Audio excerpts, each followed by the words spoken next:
Action. Hey, hey, hey. Welcome to the new spot. Yeah, I know. As a vintage feel for it. Uh, I've been here almost, I think, 6 days. I love it, I'm not gonna lie.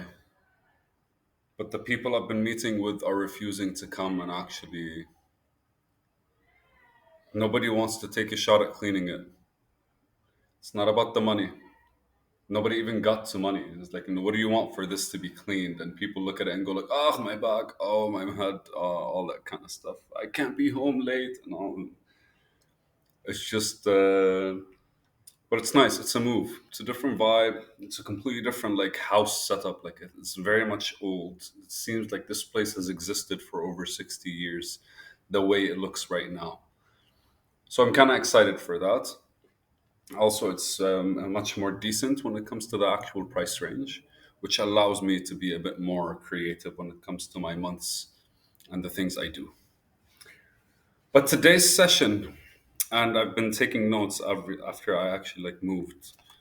One thing I really want to like recap on is the fact that every day for me is supposedly towards achieving my goal, right? Like I have a vision that I want to like implement, and I decided that at one point, and I decided this is what I want to do. I gave up everything that I've been working on for years, even though it wasn't really working by the end. But I had to kind of like make that decision that, hey, dude, this is not something you can do anymore. And then from there, it took me a while to kind of like recap the things that I want to work on. But one good decision I made was pursuing the whole learning, understanding, just like a deeper understanding of things. Like, when you're watching enough content online and when you're looking at enough stuff, you kind of like feel like you know something about something. But at best, you're adequate. And being adequate never allows you to be creative in that form. It just allows you to be able to reach that information in a smooth way, but not really like build something on top of that. So the one thing I kind of like started with was like come back, start reading and writing more, but ultimately like learn how to program, because the goal behind programming is to be able to like build something from scratch. And here, for example, I failed you because I don't know if I actually had this conversation on this YouTube before. I don't know if I've mentioned it before. And I feel like if I mention it right now and I've mentioned it before, I might be repetitive, but my notes are not necessarily like, I don't know, like I'm new to this. But to explain it smoothly, I think that's the best way. I got to a point where I realized I'm not really understanding people, and people are not really understanding me. Like I can get what they're saying, I just don't understand why they would say it. I don't know if that's fair of me to kind of like make that analysis or assessment, but a lot of people kind of say things that contradict themselves. They say things that kind of like go against what, like, if you sometimes if you listen to the words you're using, you can actually look at yourself and be like, no, this is what I said I wanted to do. These words don't fit, or these words completely go against it. I think that's kind of like the our consistent need for expression. I think always just kind of like we use. I wrote it once, by the way. This one, we use words to express ourselves, but we're limited to the words we know because we're choosing these words over and over again. So like we elaborately kind of like create this spider web of words without expanding anywhere. It just literally goes around one point without actually taking this point and expanding it, without actually going to a different place, a different point. We just like keep trying to express ourselves. This attempt, I don't like the word trying, this attempt to always express ourselves.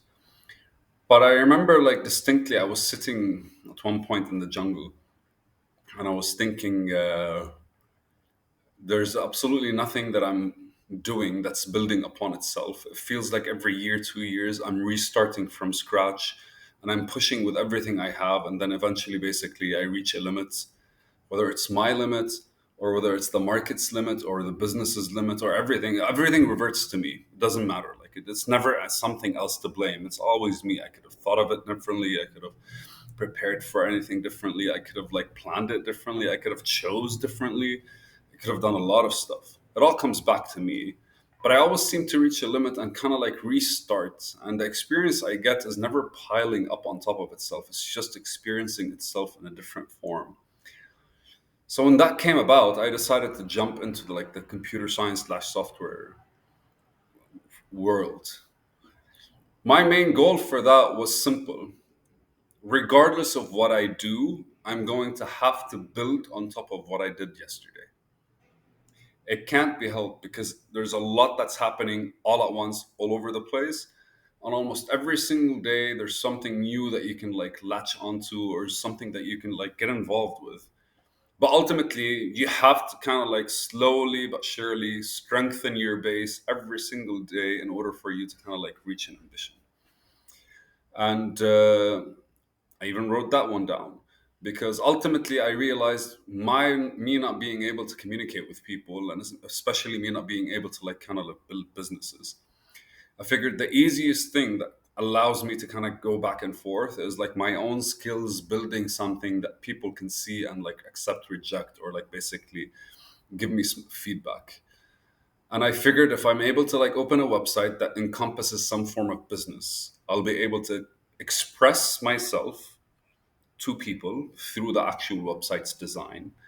I'll be able to like articulate exactly my thoughts to the computer in order for the computer and through the language and all that good stuff, in order for the computer to be able to like elaborate. Because when you're talking to a computer, man, and something goes, it's not the computer's fault. It always does what you say, what you tell it to do. If you tell it to do the wrong thing, that's exactly what it's going to do, which means I have to be better at articulating my thought process. And at the very least, by doing that, I'll be able to, like, every single day build on top of something I learned, a mistake I learned. It's like more direct feedback. Like, the computer literally shines red every time you, like, fuck around. It's funny because, like, the computer screen for me, when there's an error or something like this and everything's kind of like getting fucked, for me, it seems like it's like electricity going, what are you doing to us? But that's my side of like, I don't know. It's just like it's more laughable that way because it feels like I'm being more of an absent-minded, sadistic fuck to the computer, naturally. So, so these three things were very important to me. I like basically isolated them down, and at one point, I kind of like started learning programming, and I joined a program which I'm not allowed to say right now because I didn't complete it, and it's fine. I ended up like building all the projects that I should have built when I was there. It's just like I process things differently, I think. Whatever. But so ideally, I picked an idea in that project. And because I've been doing business and business analysis for 10 years and business assessment and business consulting and like basically all the work, naturally, if you talk to a doctor, he's going to always respond to you from a doctor's point of view. If you talk to an engineer, he's always going to respond to you from an engineer's point of view. I'm a guy who's just learning software engineering. So I picked an idea and I like drove it all the way to what would it look like if I was successful. And I drove it all the way back to what would it look like if I actually was accepted by people. And I drove it all the way for how I could make money. And I basically did the business model, business analysis structure until it became a really legitimate idea. Fun fact, like literally 2 months after 1 month after 2 months of the project, of the program, I stopped. And then I took 10 to 15 days off, and then I restarted everything I was learning in the program. And I started like basically coding from scratch and like basically trying to reach out to the things that I actually built and understanding better and like develop them. But that was no longer my core focus. My core focus was legitimizing this idea. So it took me 3 months in order for me to kind of like compartmentalize the idea. And then it took me like 3 months to be able to like create the documents necessary for my mind to get structured. And then another 4 months creating the UI for it, picking the stack, the databases, and all the cute stuff that come with learning how to program. So ideally, this YouTube channel was built because at one point I was like, whatever I'm doing is not working, and I want to be exploring as I go in a specific target. So my target is that company or that website or that network. And so far, there's no way for me to explain it without actually feeling that there's a bit of emptiness towards my explanation. Like, no, there isn't a valid website. It's been built 3 times already. And every single time I like realize the stuff that I'm learning because I have to build something that makes sense to actually the public. And there's always some mistakes in the code, and there's always some like things that I've missed didn't understand. Again, like searching on stuff online versus like talking to somebody or working with somebody who already knows what they're doing. There's a whole lot of like leeway that we can work with it. But it's super fun and I actually like it. So the goal of this channel is still and always will be a consistency towards what I want to do, which I will like share with you at one point in the future, hopefully soon. But if every once in a while you feel like I'm actually talking about random thoughts, they're really legitimate because these are things that I kind of notice that I'm either struggling with or that are occupying most of my thought process when most of them either shouldn't, or most of them should occupy it in a different way or anything. So these are basically the things that I notice, and every single time I want to make a decision and how I hesitate or how I actually jump on it or the in betweens. Every time I deal with somebody, they're all legitimate interactions. Every time something pops up, it's all like, what's going on here? Is this a part of my goal? Is this a part of my day? Is this going to be a part of my life? All of these are the legitimate questions that I keep popping, and this YouTube channel is basically to kind of like empty them all out in a way. And instead of me being the kind of guy that goes like, "This is how I did this," no, no, no, no. I get to actually one step at a time, kind of like explore how to do this, and it's recorded and it's on YouTube. So yay! If anyone else like at one point gets interested in like what the hell they're doing and how they can be doing it, maybe I could actually be some form of positive reflection. But till then, this is episode I think 21 or 22. I'll check.